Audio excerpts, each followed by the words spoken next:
Bismillah, alhamdulillah, salatu wassalamu rasulullah sallallahu alayhi wa sallam. Assalamu alaikum wa rahmatullahi wa barakatuh. My name is Tariq Khalid. I'd like to welcome to our program here at Sharjah Media Corporation and getting to know Allah, getting closer to your Lord.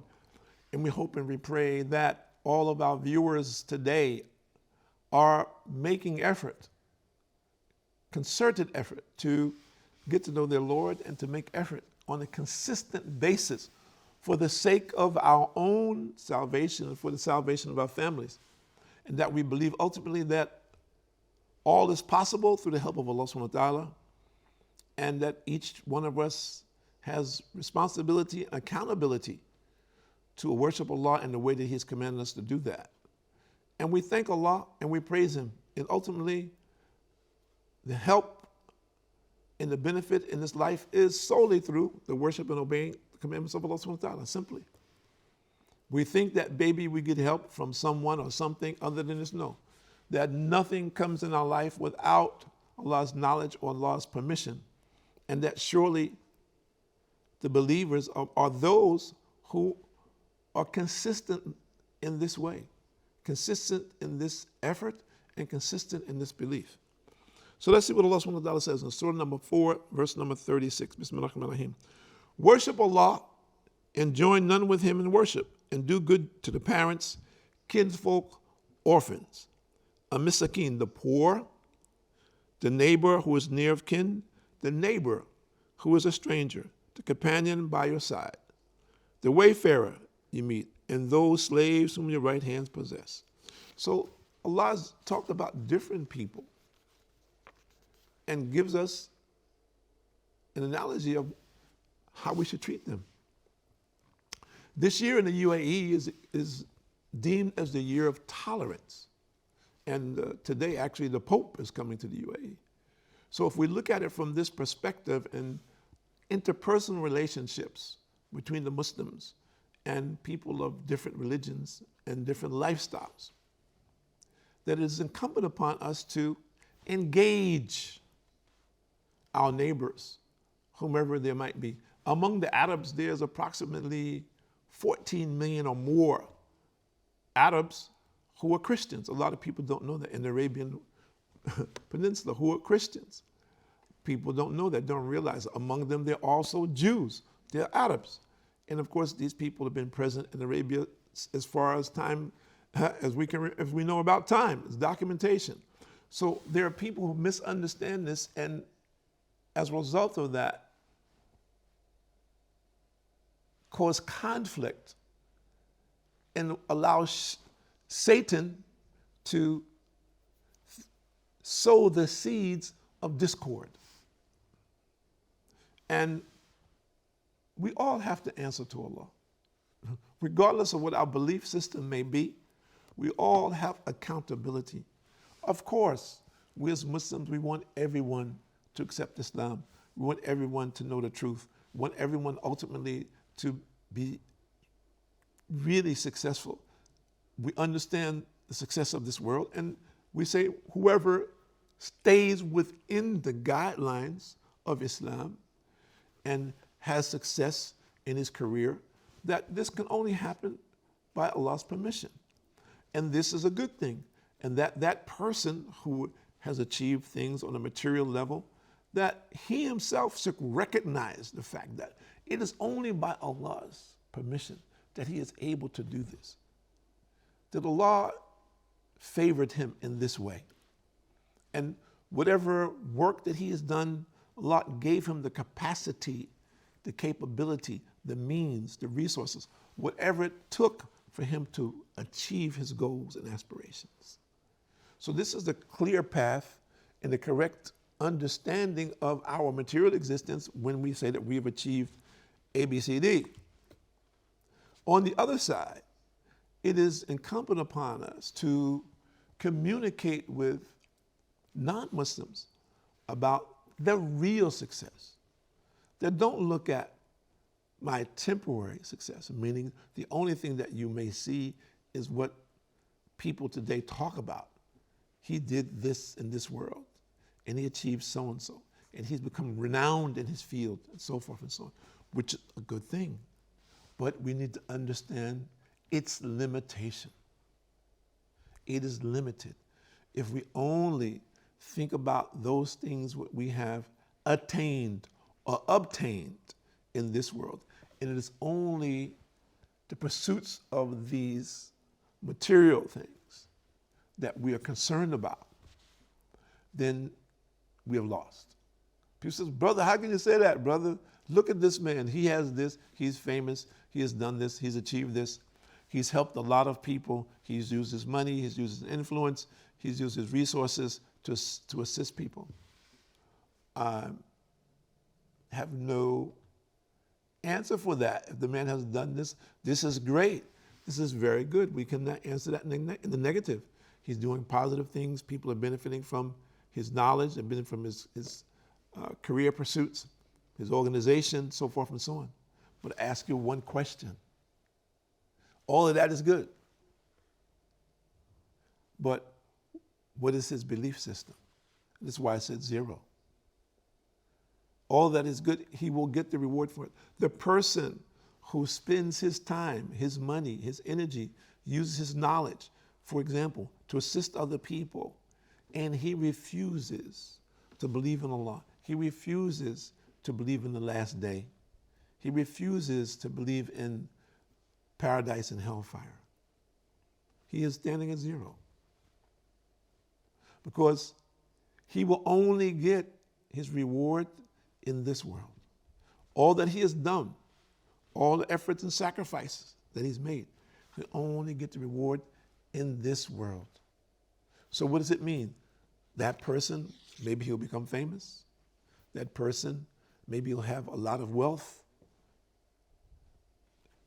He will have a lot of influence, possibly, as an example. He'll be able to do and facilitate many other good deeds and help other people due to his resources once other people become aware and conscious of it. And when he dies, people will say he was a philanthropist, he did great work, and he strived for the sake of humanity. And maybe they will name a building after him, a road, a school, or something like this. And that will be his accomplishment in this world. And we can say that is notable and it's respectable. It is. We're not in denial about that this man has accomplished something in his lifestyle where people are getting benefit from it today and maybe into the future. It's excellent. But there's one factor that we need to understand to correct this, that we have to believe in the oneness of Allah. We have to believe that nothing happens in this world without Allah's knowledge or Allah's permission. That whatever we are doing today, it is written by Allah. And Allah is aware of it before we do it. So we have to embrace this. To truly be successful, we have to embrace this. And the second part of this is to believe that the Prophet Muhammad ﷺ is the last and final prophet and messenger of Allah. That all of those prophets who came before, Jesus Christ, ﷺ, Moses, ﷺ, Abraham, ﷺ, David, ﷺ, and others, Adam and others, starting from the first man, that this is the concluding prophecy for all of mankind until the day of judgment. That he was sent not for the Arabs. He wasn't Arab. He was not sent for the Arabs. There were many prophets who came before him who were sent to special groups of people. He was not. He was sent to the whole world. And his message is a message for the whole world until the day of judgment. To give every single soul the opportunity of salvation before his death. That every single soul could know their Lord and worship him in the highest and the proper manner for the sake of his own salvation. So this is the mission of the Muslim. The reward is there for the believer in this. And we want everyone to have a taste of this sweetness. We want everyone to come to this realization. We want everyone to be saved from the hellfire. The people who attack us, who attack our belief system, who say, well, you're the people that are going to go to hell. He says, well, you can say that, but you're obviously not a person who studied. And I would say to you and anyone that's out there, if you know people like this, it could be a friend or family member, we call them haters, who hate Islam, who hate the Muslims. And most of those people who are like, they don't know anything about Islam. There's a Dr. Maurice Bucaille, who was a French physician who he wrote a book called The Quran, the Bible, and Science. He set out to disprove the Quran by matching it with the Bible. Going through the Bible and the Quran, figuring I'm going to disprove this book. And to make a long story short, he found out in his research that what he found in the Quran was absolutely true, without a doubt. And this led him to Islam. He accepted Islam. The point I'm making is that, particularly the people of the book, Christians and Jews, you have something that was presented to you, some of the revelations that came from the prophets of old. The prophets of old knew that there was a prophet coming after them. The people who are in denial about this are not telling the truth. They're not telling the truth. It has been distorted in some books purposely.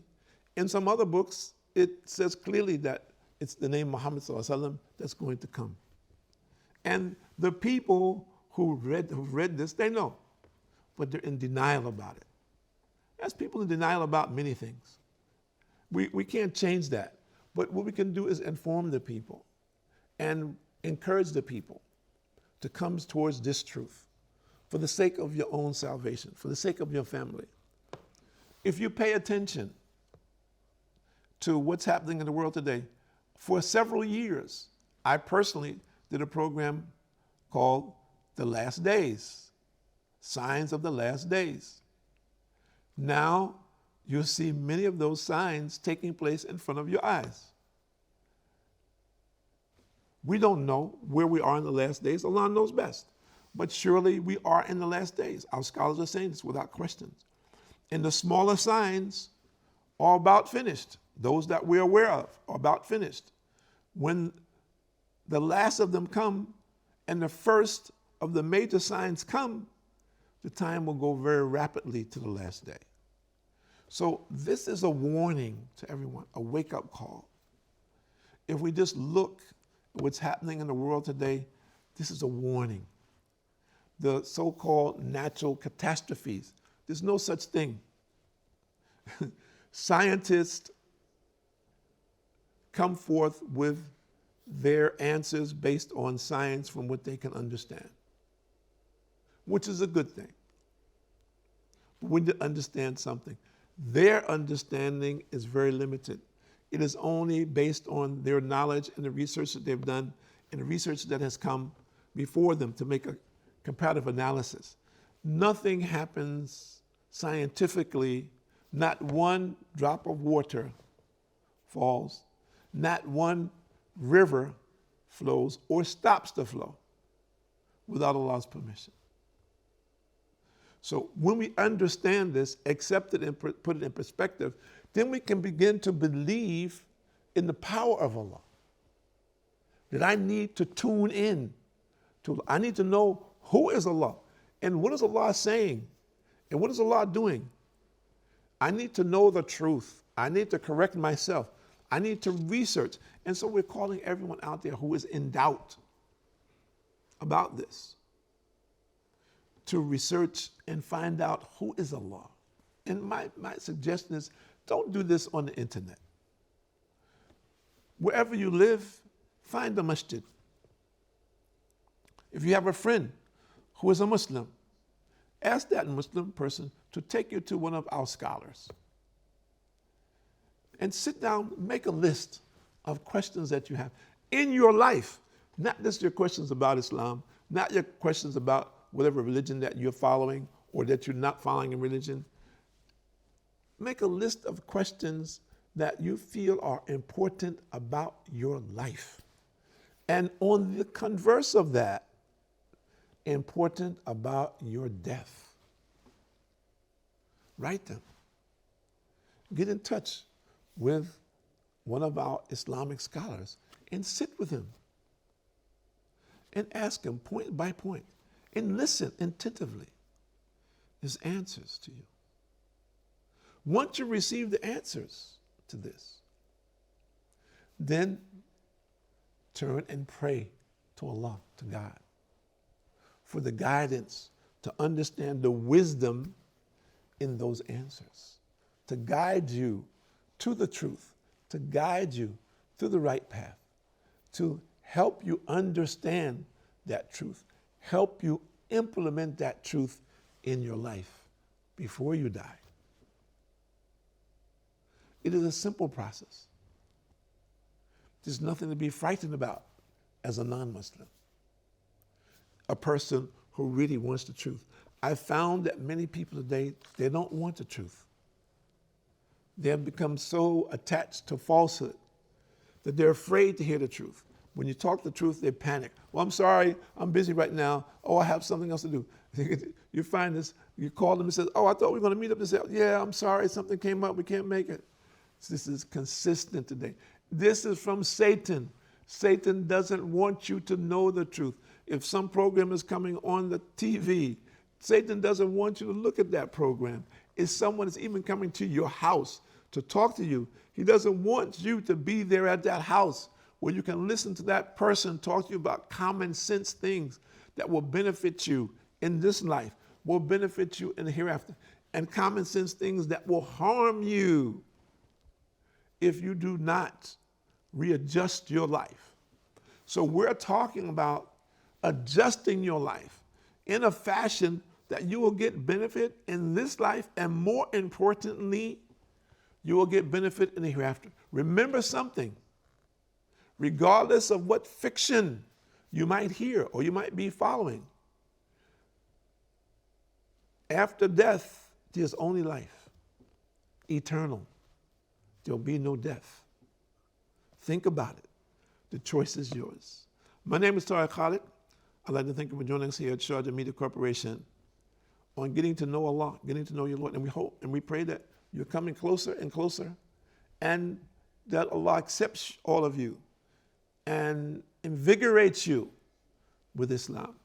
Assalamu alaikum wa rahmatullahi wa barakatuh.